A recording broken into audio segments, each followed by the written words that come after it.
Assalomu alaykum hammaga, kanalga xush kelibsiz. Agarda videolar foydali bo'layotgan bo'lsa, videoga like bosib, kanalga obuna bo'lish esingizdan chiqmasin. Navbatdagi masalamiz 1189 maximum number of balloons deb nomlanadi. Bizga text nomli string berilgan, uning ichi ingliz alifbosidagi kichik harflar bilan to'ldirilgan. Bizning qiladigan vazifamiz mana shu harflarni aylanib chiqib turib, ularning orasidan nechta ballon so'zini yasash mumkinligini topishimiz kerak bo'ladi. Ya'ni har qanday turdagi harf berilgan, uning orasidan nechta ballon chiqishini topishimiz kerak bo'ladi. Misol uchun mana bu so'zda bitta ballon bor. Mana bu so'zda esa ikkita ballon so'z chiqar ekan. Mana bu qizildagi harflar bilan bitta ballon, mana bundagilar bilan bitta ballon degan so'z kelib chiqadi. Masalani qanday ishlaymiz? Bitta map ochib olamiz va harflarni olib necha marta qatnashganligini saqlab ketishimiz kerak bo'ladi. Bunda misol uchun bir dona ballon so'zini yasash uchun bir dona b kerak bo'ladi va a ham bitta, l dan ikkita kerak bo'ladi, o dan ham ikkita, n dan bitta, chunki l 2 marta, o ham 2 marta qatnashgan. O'sha biz uchun qoida l bilan o eng kamida 2 marta qatnashsa, bu bitta ballon yasash mumkin degan, yoki bo'lmasam u 4 ta bo'ladigan bo'lsa, l ham 4 ta, o ham 4 ta bo'ladigan bo'lsa, mana bulardan ikkita yasash mumkin. Buning uchun qolganlarni ham ikkitadan uchragan bo'lishi kerak. Mana bu 3 ta harf ham 2 martadan uchragan bo'lishi kerak.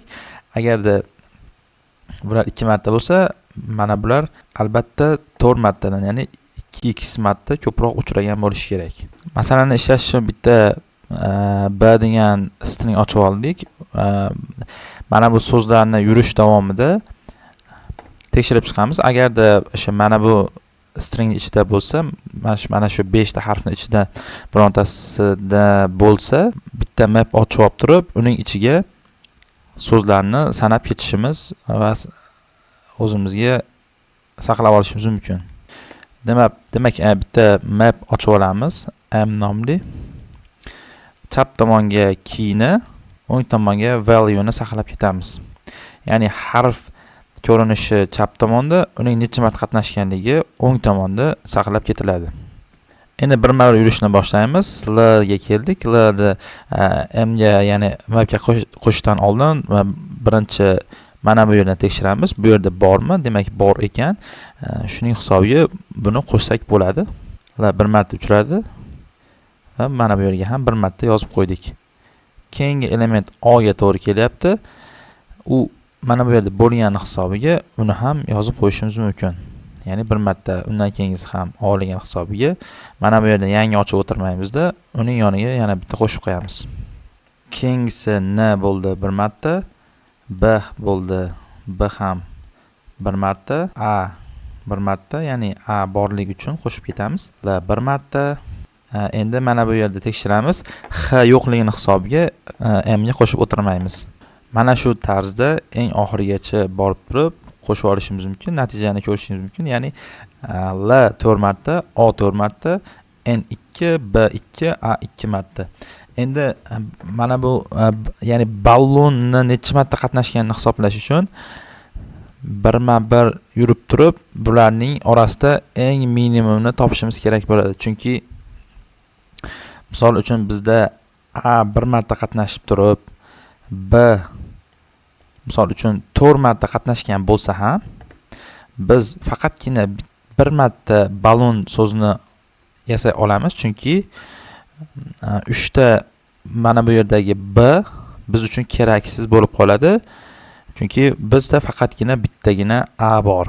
Yana bitta e'tibor beradigan jihatimiz, mana bu yerdagi o'larni, o'ni yoki n'ni biz 2 ga bo'lib olishimiz kerak, chunki 4 ta uchragan bo'lsa, uni 2 ga bo'lsak 2 bo'ladi. Faqatgina 2 marta ballon so'zini yasashimiz mumkin, chunki bitta ballon so'zida 2 marta l qatnashi kerak bo'ladi. O uchun ham xuddi shunday. ikkita o uchragan bo'lishi mumkin. Shunda biz faqatgina shu bir marta uchun saqlab olamiz. Endi bular orasidan minimumni topadigan bo'lsak, minimum bu yerda demak 2 soni bo'ladi. Ya'ni biz L ni necha martaligini, O ni, B ni, A ni necha marta qatnashganligini va L bilan O ni 2 ga bo'linganda necha marta qatnashganligini olamiz. Buning sababini aytib o'tdim. Ya'ni o'sha L bilan O shu bitta so'z bitta so'zda 2 marta qatnash kerak. Shuning uchun 2 ga bo'lganimizda shu bitta so'zni necha marta qatnash kerakligi kelib chiqadi. Bular orasidan eng minimumini oladigan bo'lsak, bu 2 bo'ladi. Ya'ni 2 marta balon so'zini yasashimiz kerak. Xuddi shu tartibda masalani ishlaymiz.